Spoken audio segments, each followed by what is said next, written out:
소크라테스가 한 유명한 말이 있습니다. 너 자신을 알라. 우리는 사실 이 말을 소크라테스가 제일 먼저 한 것으로 우리가 생각하지만 사실 이 말은 고대 그리스 바로 델포이 신전, 아폴로 신전 이 신전 현관 기둥에 먼저 이 글이 써져 있었다고 합니다. 그래서 사실 소크라테스가 너 자신을 알라. 그리고 이 델포이 신전에 왜 이 글귀가 써져 있냐면요. 신께 물어보기 전에 먼저 너 자신을 돌아보라는 의미로 이 글귀가 쓰여져 있다고 합니다. 여러분, 이처럼 사람이란 존재는 모든 것을 다 아는 것 같이 보여도요. 자기 자신을 누구보다 모르는 것이 자기인 것을 우리가 알 수 있습니다. 고대 그리스 철학자는 소피스트는 모든 진리를 자기가 다 통달한다고 이야기를 하죠. 근데 거기에 비해서 소크라테스는 겸손하게 너 자신을 알라. 나도 진리를 잘 모르겠다는 이야기입니다. 여러분, 오늘 본문은 바로 이 베드로가 여러 지방을 다니면서 복음을 전하고 난 그 보고를 예루살렘에 돌아와서 바로 보고를 하는 장면입니다. 우리는 이 말씀을 통해서 무엇을 알 수 있냐면 바로 모든 율법을 지킨다는 그런 할례자와 반대로 오늘 이 베드로는 또한 모든 율법에서 자유하는 복음을 우리에게 선포하고 있습니다. 그래서 오늘 우리는 복음을 통해서 오늘 말씀을 통해서 한번 세 가지로 함께 은혜를 나누고자 합니다. 첫 번째로 복음은 율법에 매이지 않습니다. 베드로가 고넬료의 집에 찾아가서 이 복음을 전할 때에 성령이 임하고 그리고 세례를 베풉니다. 우리는 이것을 단순한 사건으로 여길 수 있지만 이것은 기독교적 사건으로 보면 너무나도 놀라운 사건입니다. 여러분, 베드로가 바로 고넬료의 가정에게 복음을 전하고 성령이 임하고 세례를 베푼 사건은 바로 이방인들에게도 복음의 문이 활짝 열린 사건이라는 겁니다. 이것은 바로 기독교에 있어서 대역사의 전환을 일으키는 놀라운 사건입니다. 근데 사실 이런 놀라운 사건이 일어나면 사람들이 어떤 생각을 하냐면 이 사건을 통해서 하나님께서 나를 도구로 사용해 주신 것에 대해서 많은 사람들이 나를 인정하고 내가 한 일에 대해서 사람들이 나를 칭찬해 주고 나의 모든 일을 동조해 줄 것이다. 사람들은 그런 생각을 합니다. 근데 오늘 본문을 보면 오히려 베드로가 이 고넬료의 가정에 복음을 전하고 성령이 임하고 세례를 베푼 것들 때문에 오히려 그들의 동족 유대인들에게 오늘 베드로는 비난을 받고 있습니다. 여러분, 사실 베드로가 이 이방인 고넬료 가정에게 복음을 전하고 교절했다는 것은 유대인 입장에서는 아주 큰 충격이었습니다. 우리가 볼 때는 전혀 문제가 되지 않을 것 같죠? 근데 사실 베드로가 한 행동은 유대인 입장에서 보면 너무나도 놀라운 사건이었다는 겁니다. 실례를 한번 들어보면 제가 예수성황교회 담임 목사잖아요. 담임 목사인 제가 예를 들어 통일교회 가서 부흥회를 인도하고요. 어떻게 보면 신천지에 가서 부흥 집회를 하고 하나님의 교회 가서 부흥 집회를 했다고 돌아왔다고 생각을 해봅시다. 여러분, 그러고 나서 제가 여러분들 앞에 서서 선교복을 했다고 이야기해 봅시다. 여러분들 가만히 있겠습니까? 가만히 있을 성도는 아무도 없을 겁니다. 여러분, 마치 지금 베드로가 한 행동이 유대인들 입장에서는 바로 이런 행동이었다는 겁니다. 여러분, 유대인들에게 있어서 자랑은 하나님이 우리 민족만 선택해 주시고 우리 민족만 구원해 주셨다는 것, 그것이 유대인들에게는 너무나도 큰 자랑거리였습니다. 근데 여러분, 이것은 유대인들이 가지고 있는 착각이었다는 것을 우리가 잊어서는 안 됩니다. 하나님이 바로 이스라엘 민족을 택하여 주신 것은 나는 너만 사랑한다, 이것이 아닙니다. 간혹 성도들은 하나님이 나만 사랑한다 이런 생각을 할 때가 참 많이 있는데요. 우리는 그런 편협적인 그런 신앙주의에서 벗어나야 합니다. 하나님이 이스라엘을 택하여 주신 것은 나는 너만 사랑한다 이것이 아니고요. 나는 너와 함께하고 싶은 일이 있다는 것을 가르쳐주는 내용입니다. 여러분, 하나님께서 우리를 부르실 때는 무엇을 동반하냐면 언제나 소명을 동반한다는 것을 잊어서는 안 됩니다. 여러분, 하나님이 나를 부르신다는 것은 그저 나에게 은혜를 베풀고 그저 나만 잘되게 하려고 하나님이 나를 부르신 것이 아니라는 겁니다. 그래서 항상 하나님의 택하시면은 소명이 따른다는 것을 우리가 잊어서는 안 된다는 거죠. 그래서 우리가 창세기 12장을 봐도 하나님이 아브라함을 부르신 목적이 뭡니까? 아브라함을 통해서 모든 민족이 복을 받는 것, 구원의 복을 받는 것, 그 영생의 복을 받는 것을 하나님이 아브라함을 부르셨다고 이야기를 하고 있다는 말씀입니다. 그래서 이 소명이라는 것은 언제나 하나님께서 나의 일을 함께하자, 그 일이 동반된다는 것을 우리에게 말씀해 주고 있습니다. 그래서 아가서를 보면 정말 유명한 말씀이 있잖아요. 일어나서 함께 가자. 여러분, 하나님은 혼자 일하시는 분이 아니에요. 하나님은 예수님과 함께 성령님과 함께 삼위일체 하나님이 하나가 되어서 함께 일하시는 것을 볼 수 있습니다. 이 삼위일체 하나님은 그분만이 일하는 것이 아니라 오늘도 하나님을 믿고 예수를 믿고 구원받은 모든 성도들도 하나님과 함께 일을 해야 된다는 것을 우리에게 말씀해 주고 있습니다. 그래서 택함이라는 것은 언제나 소명을 동반한다는 것을 잊어서는 안 됩니다. 근데 문제는 뭐냐면 오늘 이 유대인들은 이런 하나님의 소명을 잊어버렸습니다. 그리고 언제나 자기들만 누리는 배타적 특권만을 강조하고 있습니다.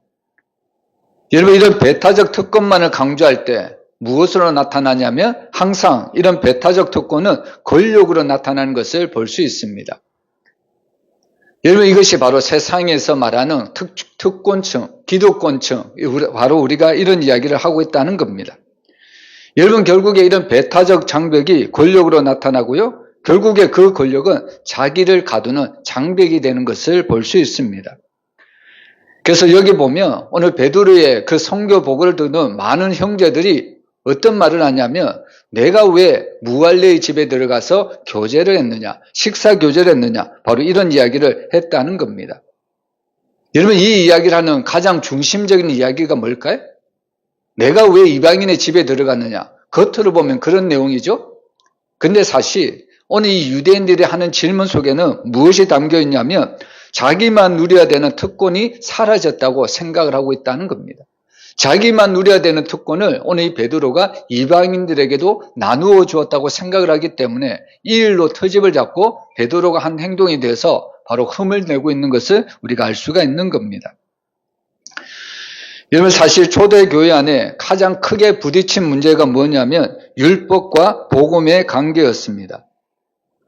어떤 성도는 예수님을 믿고 구원을 받았음에도 불구하고 여전히 유대인들은 할례와 규례를 지켜야 그 구원이 완전히 된다고 생각을 하는 성도들이 있었습니다. 오늘 우리가 교동문에 읽었던 내용이 바로 그런 내용입니다.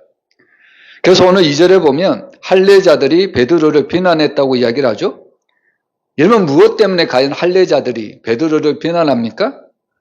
여러분, 이들이 베드로를 비난한 이유가 베드로가 고넬료 가정에 가서 이방인 가정에 가서 복음을 전한 것 때문에 그들이 지금 비난을 하고 있습니까? 아니면 베드로가 이방인들에게 세례를 베풀었기 때문에 그것 때문에 지금 할례자들이 비난을 하고 있습니까? 그것 때문에 지금 베드로를 비난하는 것이 아닙니다. 우리가 자세히 보면요, 오늘 베드로는 이방인과 같이 식사 교제를 했다는 것 때문에 오늘 할례자들이 베드로를 바로 비난을 하고 있다는 것을 알 수가 있습니다. 그래서 오늘 3절에 보면 이르되 내가 무할례자의 집에 들어가 함께 먹었다 하니 바로 이것 때문에 할례자가 바로 베드로를 비난을 하고 있다는 겁니다. 여러분, 사실 이것이 무엇이 문제가 될까요? 우리는 예수 그리스도를 주님으로 믿죠. 그 주님을 믿는 모든 성도들은 하나가 되었습니다. 음식도 문제가 되지 않고요. 이방인이나 그런 신분의 문제가 되지 않습니다. 오늘 제가 극동 방송을 들었는데요. 그 내용 중에 이런 내용이 있더라고요. 여러분, 병원에는 어떤 사람이 가득 차야 될까요? 병원에는 어떤 사람이 많습니까? 환자들이 많은 거죠. 여러분, 환자들이 병원에 많다는 것을 의사들이 이상하게 여깁니까? 하나도 이상하게 여기지 않습니다. 만약에 의사들이 병원에 환자들이 많다는 것을 이상하게 생각한다면 그 의사가 이상한 거죠. 반대로 교회에는 왜 이렇게 불완전한 사람이 많아? 혹시 이것이 이상하십니까? 여러분, 이것이 이상하다고 생각한다면 우리는 여전히 아직도 신앙생활을 제대로 하지 못하는 겁니다. 예수님이 이 땅에 오셔서 누구를 부르러 오셨다고 말씀합니까? 건강한 자를 부르러 왔다고 이야기하지 않습니다. 의인을 부르러 왔다고 이야기하지 않습니다. 오히려 죄인을 부르러 왔다고 이야기를 하는 거죠. 그래서 때로는 교회 안에도 불완전한 자가 있고요. 나 같은 죄인도 앉을 수가 있다는 겁니다. 그러나 중요한 것은 불완전한 자나 나 같은 죄인도 예수 그리스도를 믿어서 점점 성숙해 간다는 겁니다. 성장해 간다는 거예요. 그것이 바로 교회의 본질이라는 겁니다. 근데 오늘 유대인들은, 할례자들은 무엇이라고 이야기를 합니까? 이 베드로가 어떻게 보면 아무것도 문제가 되지 않는 것 같은데 그런 이방인의 집에 들어가서 식사 교제를 한 것 때문에 비난을 하고 있다는 겁니다. 그래서 사실 우리는 신앙생활을 할 때 무엇이 중요한지 덜 중요한지 우리가 이것을 구분을 해내야 된다는 겁니다.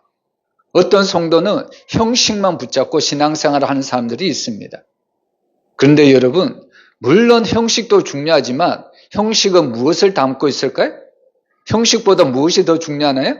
내용이 더 중요하다는 겁니다. 물론 우리가 음식을 먹을 때요, 여러분 그 음식을 담는 그릇도 중요하죠? 음식을 담는 그릇을 우리가 눈을 볼 때 얼마나 보기에 좋습니까? 또 그리고 우리가 만든 음식에 너무나도 향기가 나며 코에도 얼마나 좋습니까?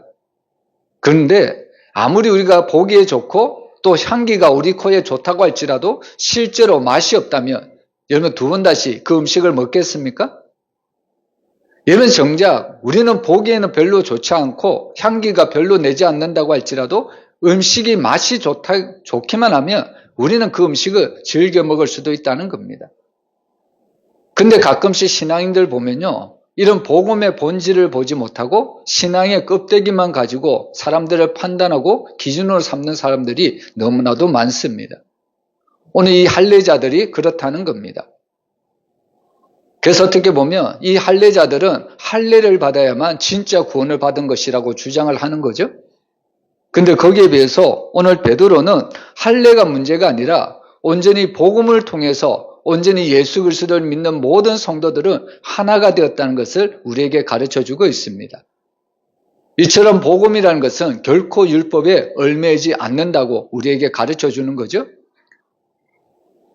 여러분 오늘 우리가 이 갈라디아서 오늘 우리가 교독을 했지만 이 갈라디아서 교독문에 이런 내용이 나옵니다. 여러분 할례를 행한 자는 어떻게 앞으로 삶을 살아가야 되냐면 할례를 행한 자는 율법을 완전히 지켜야 된다고 이야기를 합니다. 그리고 또한 이런 율법을 지킨다고 해서 우리에게 구원을 가져다 주지는 않는다고 이야기를 합니다. 결국 우리가 구원을 받는 것은 오직 믿음의 사랑의 믿음밖에 없다고 오늘 갈라디아서는 우리에게 알려주고 있습니다. 그래서 사실 우리에게 있어서 가장 중요한 것은요, 율법이 아니라 복음입니다. 참된 복음이 너무나도 중요하다는 거죠. 여러분 우리가 운전을 하다 보면 가끔씩 앰뷸런스, 바로 구급차를 만날 때가 있죠. 여러분들 구급차를 만나면 어떻게 해야 됩니까? 여러분 119 구급대가 앰뷸런스 그 사이렌을 켜면 내가 가던 길도 비켜줘야 합니다. 왜요? 무엇이 중요하기 때문에 그렇습니까? 생명이 중요하기 때문입니다. 때로는 앰뷸런스, 이 구급대는 어떨 때는 보면 신호를 어겨가면서까지 달려갑니다. 우리는 이것을 통해서 무엇을 알려주냐면 생명보다 귀한 것이 없다는 것을 알려주고 있다는 겁니다. 근데 어떤 만약에 이상한 경찰관이 이 구급대가 사이렌을 울리고 달려가는데 신호등을 어기며 달려가는데 이상한 경찰관이 너 왜 신호등을 어겼냐고 딱 잡아가지고 딱지를 끊는다면 누가 이상한 겁니까? 경찰관이 이상한 거죠. 여러분 사회 통념상 우리가 이것을 다 받아들이고 있지 않습니까? 근데 오늘 우리가 예수님 당시에도 안식일에 예수님께서 병자를 고치시고 어떻게 보면 모든 문제를 해결해 주었는데도 불구하고 사람들은 오히려 안식일에 주님께서 그 일을 한 것 때문에 예수님의 한 일에 트집을 잡고 흠집을 내는 것을 볼 수 있습니다. 여러분 사람이 안식일을 위해서 있는 겁니까? 아니면 안식일이 사람을 위해서 있는 겁니까? 여러분 하나님은 우리에게 안식일을 주셨죠? 안식일을 왜 주셨을까요? 안식일은 하나님과의 영적인 교제를 통해서 우리에게 진정한 쉼을 주시려고 우리에게 안식일을 허락해 주신 줄 믿으시길 바랍니다. 우리가 6일 동안 열심히 세상에서 열심히 땀을 흘려 일을 하잖아요. 근데 제7일째는 주님 앞에 나와 하나님 앞에 말씀을 듣고 예배를 드리고 찬양을 하는 가운데 하나님이 주시는 그런 영적인 안식을 누리고 쉼을 누리라고 하나님이 오늘 우리들 초청해 주셨다는 겁니다. 근데 율법에 매여 있는 자들은 이런 율법을 어떻게 보면 문자적으로 이해만 해서 안식일에 예수님이 하지 못하리라 했다고 예수님을 비난하는 것을 볼 수 있습니다. 여러분, 오늘 베드로는 차근차근 이 할례자들의 한 말에 대해서 차근차근 이야기를 하죠. 결국에 이 베드로의 선교복을 통해서 우리는 무엇을 알 수 있냐면요, 결국에 참된 복음은 율법에 매이지 않는다는 것을 볼 수 있습니다. 그래서 예수님은 우리에게 무엇을 주시냐면 자유를 주시는 분이라는 것을 믿으시길 바랍니다. 여러분, 사실 우리에게 필요한 것은 참된 자유죠. 여러분, 참된 자유가 있어야만 우리는 이 땅에서 살아갈 수가 있습니다. 그래서 오늘 이 베드로는 이 이방인, 바로 이 고넬료의 집에 가서 왜 자기가 이런 복음을 전해야 되는지 사도행전 10장 28절에 오늘 이렇게 이야기를 하고 있습니다. 우리 한번 같이 읽어보겠습니다. 이르되 유대인으로서 이방인과 교제하며 가까이 하는 것이 위법인 줄을 너희도 알거니와 하나님께서 내게 지시하사 아무도 속되다 하거나 깨끗하지 않다 하지 말라 하시기로. 사실 베드로도 처음에는 이방인 집에 가지 않으려고 했습니다. 근데 하나님이 한 상을 보여주시죠. 그 한 상을 보고 오늘 이 베드로는 하나님이 모든 것을 깨끗게 하셨다는 것을 바로 알고 바로 이방인 집에 가서 복음을 전하고 바로 세례를 주었다는 것을 우리에게 가르쳐주고 있습니다. 이처럼 복음이라는 것은 율법을 바로 우리의 속박에서 해방시키는 능력이라는 것을 우리에게 가르쳐주고 있습니다. 그래서 우리는 더 이상 행위로 구원을 받는 것이 아니라 하나님의 은혜로 예수 그리스도를 믿는 믿음으로 우리가 구원을 받는 줄 믿으시길 바랍니다. 그래서 갈라디아서 5장 1절 2절 우리 다시 한번 읽어보겠습니다. 그리스도께서 우리를 자유롭게 하시고 자유를 주셨으니 그러므로 굳건하게 서서 다시는 종의 멍에를 매지 말라. 보라, 나 바울은 너희에게 말하노니 너희가 만일 할례를 받고 율법으로 돌아간다면 그리스도께서 너희에게 아무 유익이 없으리라. 여기 보면 너희가 만일 할례를 받고 율법으로 돌아간다면 그리스도께는 우리에게는 아무 유익이 없다고 말씀하고 있습니다. 여러분, 할례가 중요한 것이 아니고 그리스도 그분이 전해주시는 복음이 너무나도 중요합니다. 여러분, 우리는 우리에게 들려주신 이 복음으로 모든 것에서 자유할 수 있는 그런 믿음을 가지시기를 주님의 이름으로 축복합니다. 그리고 두 번째로 오늘 우리는 베드로의 이 선교복을 통해서 간증은 하나님이 하신 일을 선포하는 것이 참된 간증임을 알 수가 있습니다. 우리가 4절에서 16절 내용을 보면 오늘 베드로가 이 사도행전 10장의 고넬료 가정에 성령 강림 사건을 간략히 설명하는 내용입니다.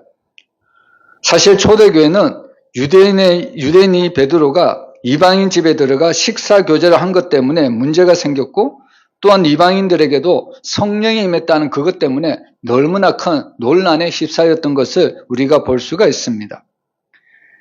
이 일로 인해서 할례자는 베드로를 비난하지만 그러나 베드로는 하나하나 차근차근 자기가 왜 이런 일을 행했는지 자세히 풀어서 설명을 하고 있습니다.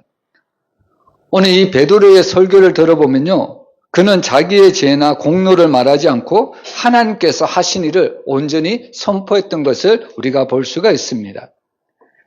그래서 간증이라는 것은 뭐냐면 내가 아니라 하나님을 드러내는 것이 참된 간증입니다. 여러분, 우리는 종종 사람들의 간증을 들어보죠? 어떤 교회에 보면 사람들을 세워서 간증 집회를 여는 것을 볼 수가 있습니다. 근데 간증을 할 때 우리가 참 조심해야 될 것이 뭐냐면 내가 이렇게 기도했더니 내가 이렇게 열심히 했더니 이런 일이 일어났다. 종종 간증자들이 이런 어떻게 보면 실수를 범할 때가 너무나도 많습니다. 간증의 초점이 하나님이 아니라 자기에게 초점이 맞춰질 때가 많이 있다는 겁니다. 그러나 성경에서 간증이라는 것은 내가 한 일을 말하는 것이 아니고요, 하나님께서 하신 일을 선포하는 것이 참된 간증입니다. 그래서 간증이라는 것은 사람이 아니라 하나님만 드러내고요. 하나님께 영광을 돌리는 것이 참된 간증인 것을 볼 수 있습니다. 그래서 우리가 가끔 시상식에 가보면요. 하나님을 믿는 성도들은 하나님께 모든 영광을 돌려드립니다. 이런 간증을 하는 것을 볼 수가 있죠.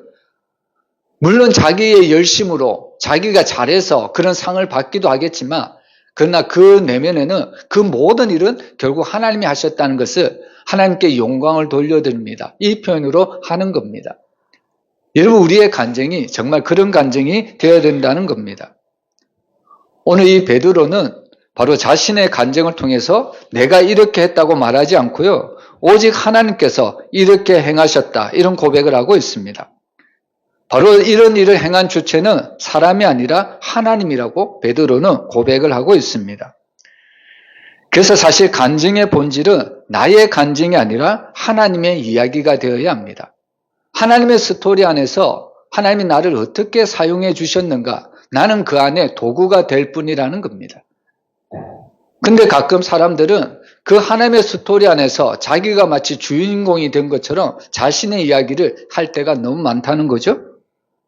그래서 사실 우리가 참된 간증이라는 것은 나의 삶 속에서 하나님이 나를 통해 어떻게 일을 행하셨는가, 나의 삶을 어떻게 변화시켜 가셨는가, 나의 삶을 어떻게 인도하셨는가, 그것을 고백하는 것이 참된 간증이라는 겁니다.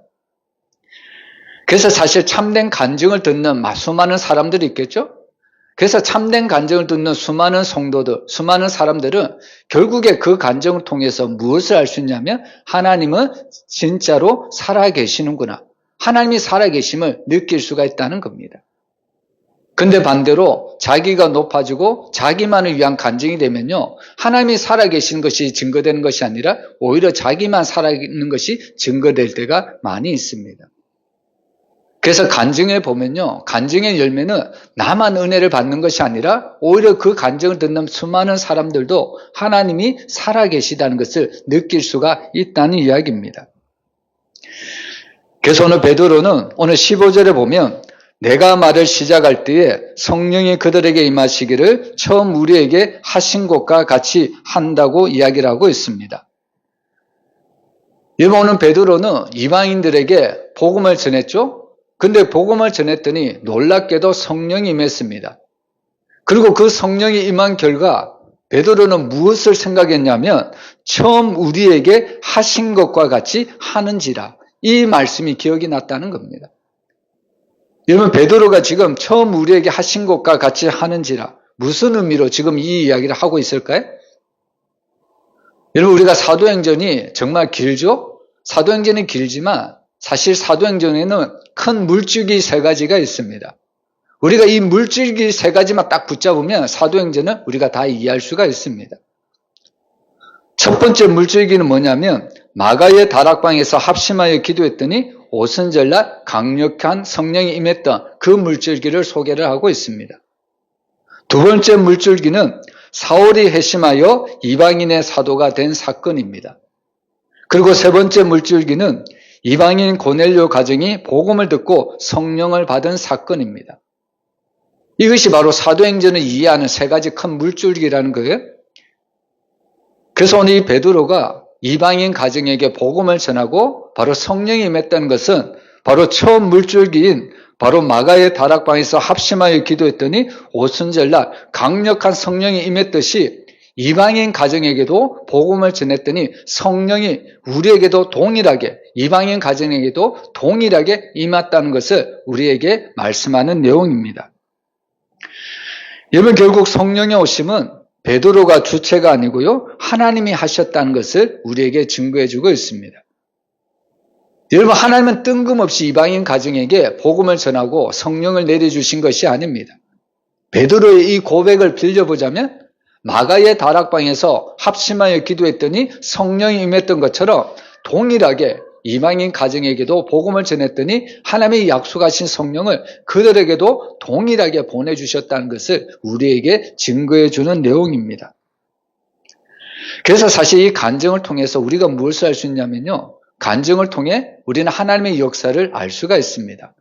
하나님의 일은 마치 내가 하는 것 같이 보이지만 결국에 하나님은 나를 통해서 하나님의 일을 시작하시고 완전케 하신다는 것을 우리에게 보여주고 있습니다. 그래서 간증이라는 것은 내가 아니라 철저히 하나님만 드러내야 된다는 것을 우리에게 말씀해 주고요. 그리고 두 번째로 이런 참된 간증을 통해서 우리는 신앙의 공동체를 세워나갈 수가 있습니다. 여러분, 신앙은 혼자서 하는 것이 아닙니다. 혼자서 하면 얼마나 힘이 듭니까? 근데 신앙은 항상 공동체가 함께 할 때 이 신앙이라는 것이 힘을 받고 이 신앙이라는 것이 더 크게, 더 확장될 수가 있다는 것을 우리에게 말씀해 주고 있습니다. 여러분, 처음에는 이 유대인 성도들이 베드로를 비난했죠? 내가 어찌 이방인 집에 가서 식사 교제를 하느냐? 이 할례자가 베드로의 한 행동을 비난을 하고 있습니다. 근데 오늘 이 유대인, 이 할례자들은 이 베드로의 간증을 듣고요, 그들은 의심에서 믿음으로 바뀌었다는 겁니다. 이 베드로의 간증을 듣고 무엇을 깨달았냐면 이 할례자들도 하나님께서 바로 이방인들에게도 생명을 얻는 해결을 주셨구나. 그들에게 복음을 전하여 그들도 구원을 얻는 하나님의 역사가 일어나는구나. 베드로의 간증을 통해서 이 할례자들도 하나님이 하시는 일을 깨닫게 되었다는 겁니다. 여러분, 참된 간증이란 바로 공동체가 하나님의 뜻을 분별하고요, 또 함께 하나님의 나라를 위해서 한 방향으로 나아갈 수 있는 길을 바로 우리에게 제시해 주고 있습니다. 그래서 이런 간증이라는 것은 분열을 넘어 편견을 넘어 바로 공동체를 바로 하나로 세워나간다는 겁니다. 그래서 간증이라는 것은 나만의 은혜가 아니라 이곳에 모인 모든 성도들의 함께하는 그런 은혜라는 것을 우리가 잊어서는 안 된다는 말씀입니다. 우리가 받은 은혜를 나눌 때 우리가 함께 할 수가 있죠? 우리가 받은 은혜를 나눌 때 우리는 서로 하나가 될 수가 있습니다. 그래서 사실 참된 은혜는 참된 공동체를 세워나간다는 것을 우리에게 말씀해 주고 있습니다. 여러분, 요즘 영화 중에 유명한 영화가 있거든요. 대박난 영화가 있는데 어떤 영화냐면 킹 오브 킹스라는 영화가 있습니다. 혹시 본 사람이 있는지 모르겠는데요. 여러분, 이 킹 오브 킹스라는 영화는 만왕의 왕 예수 그리스도의 일대기를 그린 애니메이션 영화입니다.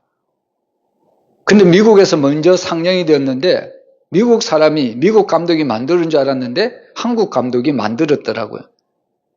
한국 감독이 먼저 만들어서 미국에 먼저 상영이 되고 이제 한국에 상영이 지금 되고 있습니다.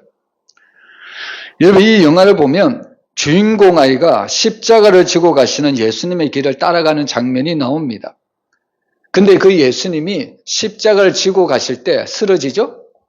그런데 또 예수님은 또 그 십자가를 지고 그리고 또 쓰러집니다.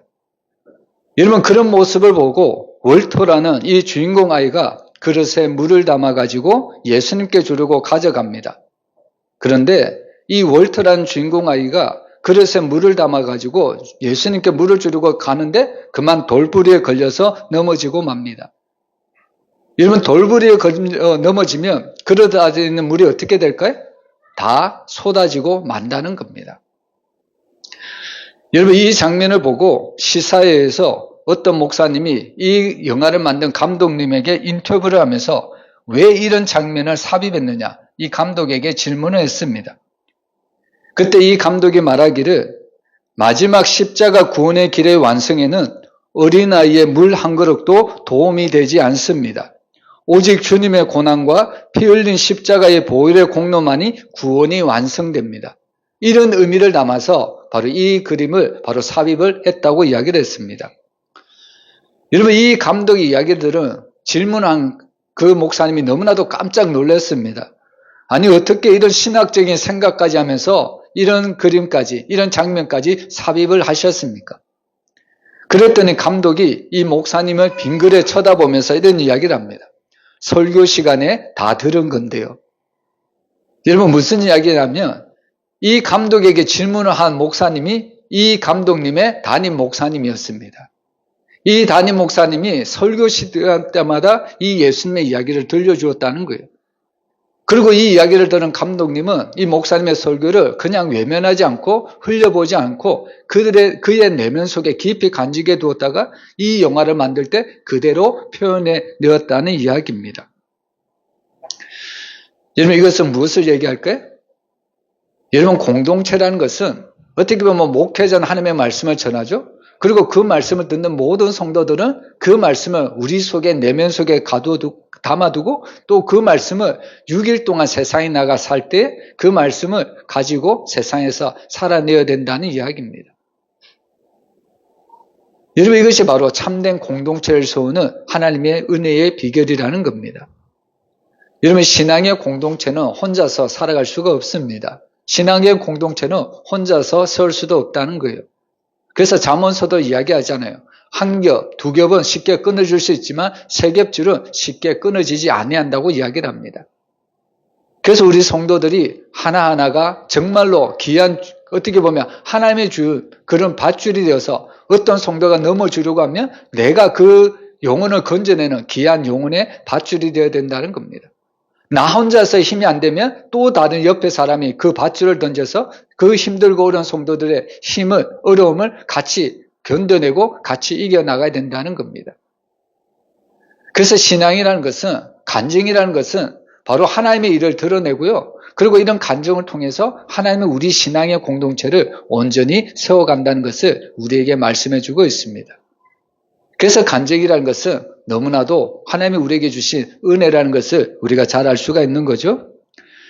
그리고 세 번째로 여러분, 오늘 베드로의 선교 고백을 통해서 하나님의 회개의 선물을 주신다고 이야기를 합니다.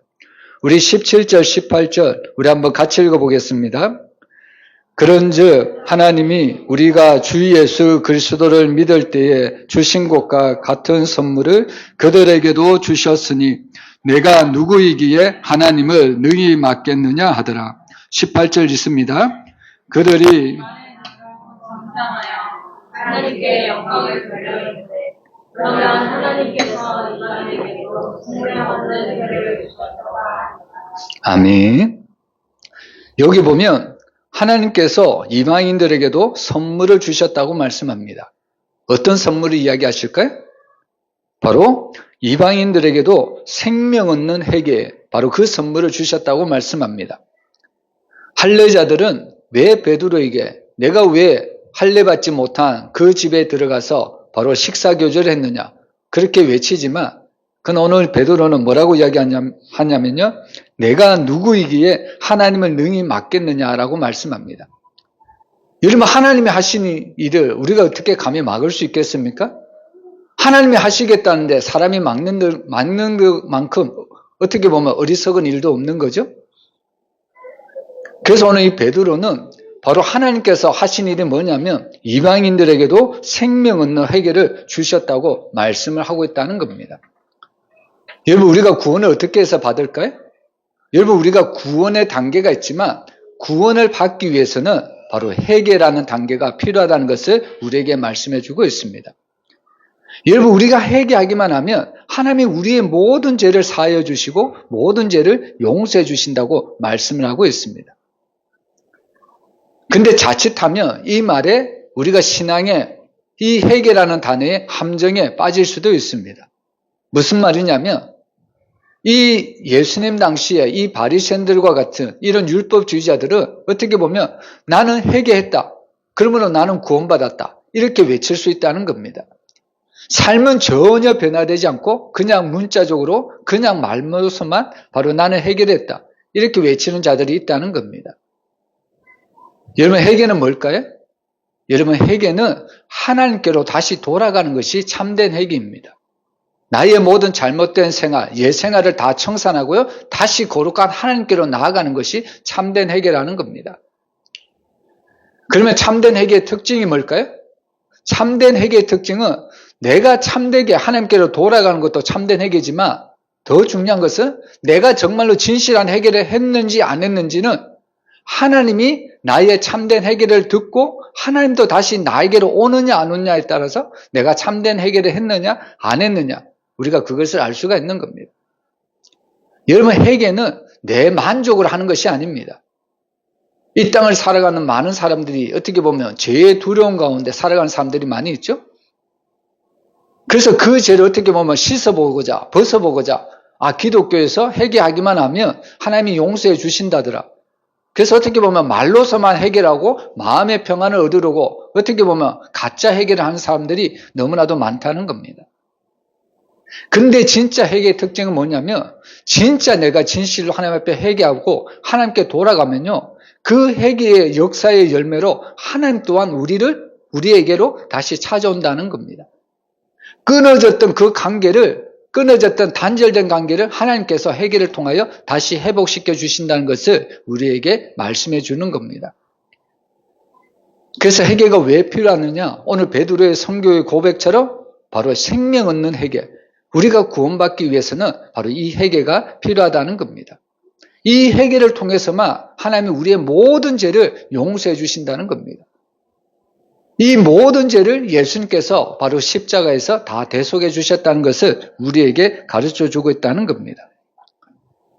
그래서 여러분, 어떤 납비는 회개에 대해서 이런 이야기를 합니다. 어떤 납비는 회개를 이렇게 이야기를 하는데요. 죽기 하루 전에는 회개하라. 꼭 이 말을 했습니다. 가르치는 제자에게 죽기 하루 전에는 회개하라. 무슨 의미일까요? 여러분, 내가 죽는 날을 아는 사람이 있을까요? 아무도 모르죠? 그래서 이 말의 의미는 뭐냐면 매일매일 회개하라는 의미입니다. 이것이 바로 참된 회개라는 거예요. 그래서 우리가 회개를 할 때 바로 하나님께서는 우리의 모든 죄를 바로 사하여 주시고 생명을 얻게 하신다고 이야기를 하고 있다는 겁니다. 그래서 오늘 우리는 이 베드로의 선교 복음을 통해서 우리는 놀라운 것을 알 수가 있는데요. 여러분, 고넬료 그 이방인의 복음 사건을 통해서도 또 오늘 베드로가 선교 복음을 하는 사건을 통해서도 우리가 무엇을 알 수 있냐면요. 자칫하면 지금 이 역사의 주인공이 고넬료라고 우리가 생각할 수도 있습니다. 그러나 여러분, 오늘 하나님께서 이 베드로의 선교 고백을 통해서 우리에게 이야기해 주고자 하는 것은 뭐냐면 이 이야기의 초점은 지금 이방인 고넬료 가정에게 있는 것이 아니라 베드로 자신에게 있다는 것을 우리가 잊어서는 안 됩니다. 여러분, 왜 하나님께서 이방인 고넬료의 가정을 통해서 이 고넬료가 주인공이 아니라 왜 베드로가 주인공이 되어서 왜 베드로에게 초점이 되어서 하나님께서 이 말씀을 하시는 걸까요? 그것은 어떻게 보면 앞으로 하나님의 교회를 세워나갈 큰 두 개의 기둥이 있는데 그것은 바로 바울이라는 이방인의 사도이고 또 한 명은 베드로라는 사도이기 때문입니다. 이 바울과 베드로가 하나님의 말씀에 대한 하나님에 대한 그 관점이 변화되지 않는다면 정확하게 이해가 되지 않는다면 하나님이 세우시고자 하는 온전한 교회를 세울 수 없기 때문입니다. 여러분, 사실 베드로도 이방인 고넬료의 가정에 처음에 가지 않으려고 했잖아요. 이것이 바로 베드로가 지금까지 가지고 있었던 이방인에 대한 태도였습니다. 이런 관점이 변화되지 않으면 하나님은 베드로를 사용하실 수가 없다는 거예요. 그래서 사실 이방인 고넬료의 가정을 변화시키려고 했던 것은 베드로를 변화시키려고 하는 하나님의 크신 은혜라는 것을 우리가 잊어서는 안 됩니다. 여러분, 우리가 복음을 보면요, 우리가 그 성경을 보면 하나님께서 이 사도 바울을 왜 택하여 주셨느냐? 바로 이방인의 사도로 하나님께서 택하여 주셨다. 우리가 이렇게 생각할 때가 많이 있죠? 근데 사실 이 사도 바울은 이방인들에게도 복음을 전했지만 여러분, 마게도냐 한상을 통해서 사울은 갑자기 복음의 방향을 유대부역으로 방향을 돌립니다.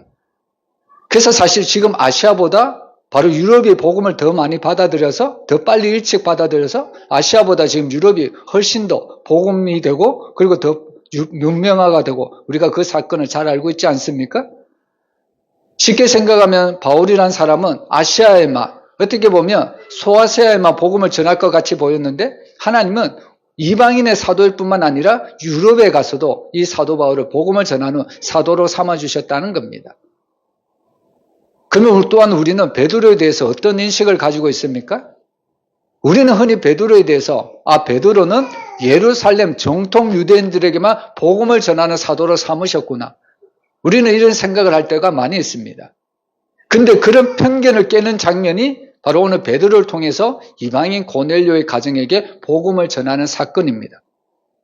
그리고 베드로는 이 이방인 고넬료 가정에만 복음을 전한 것이 아니라 베드로전서 1장 1절에 보면 예수 그리스도의 사도 베드로는 본도, 갈라디아, 갑바도기아, 아시아와 비두니아에 흩어진 나그네. 여러분 결국 베드로도 정통 유대인 예루살렘의 그 성도들에게만 복음을 전한 것이 아니라 이방인들에게도 오늘 베드로전서 1장 1절에 나오는 아시아 지역에도 복음을 전했던 것을 볼 수가 있습니다. 여러분 이것을 통해서 바로 하나님은 이런 편견된, 이런 편협된 사상을 가진 사도들을 변화시켜야만 하나님께서 세우시고자 하는 온전한 교회를 세워나간다는 것을 우리에게 증거해주고 있습니다. 여러분 마찬가지죠? 오늘 우리도 복음을 들었다면 우리는 항상 우리의 생각이 중심이 아니라 하나님의 말씀에 늘 하나님께 우리의 생각을 맞춰야 된다는 것을 잊어서는 안 됩니다. 여러분 오늘 말씀의 중심이 고넬료가 아니라 베드로라는 것을 우리가 생각해 본다면 오늘 마찬가지죠. 하나님의 말씀을 왜 우리에게 오늘 이 시간 우리에게 들려주셨을까요? 가끔 성도들은 하나님의 말씀이 들릴 때 어떤 생각을 하냐면 오늘 하나님의 말씀은 저 성도가 꼭 들어야 될 말씀이야. 이런 착각을 할 때가 많이 있거든요. 여러분 그것이 아니라 오늘 하나님이 왜 이 말씀을 들려주셨냐면 저 성도도 하나님의 말씀을 들어야 되지만 오늘 이 말씀은 하나님이 나를 변화시키기 위해서 나에게 준 말씀이라는 것을 우리가 믿어야 된다는 겁니다. 내가 변화되지 않으면 우리 교회는 변화되지 않습니다. 그래서 오늘 우리는 이 베드로의 선교 고백을 통해서 정말 하나님은 베드로를 한 사람을 변화시키기 위해서 어마어마한 사람을 베드로에게 붙여주셨다는 것을 알 수가 있는 거죠. 그리고 우리는 이것을 통해서 결국에 모든 것이 하나님의 은혜고 모든 것이 합력하여 하나님의 선을 이루시는 도구라는 것을 우리가 알 수가 있습니다. 여러분 우리는 이 베드로의 선교 고백을 통해서 나를 변화시키기 위해서 하나님이 주신 말씀을 외면하지 마시고요. 이 말씀을 우리 깊이 중심에 받아들여 오늘 하나님의 말씀에 통해서 내가 변화되고 우리 교회가 변화되고 날마다 하나님 앞에 쓰임받는 믿음의 교회요 믿음의 성도들이 되시기를 주의 이름으로 축원합니다. 기도하겠습니다.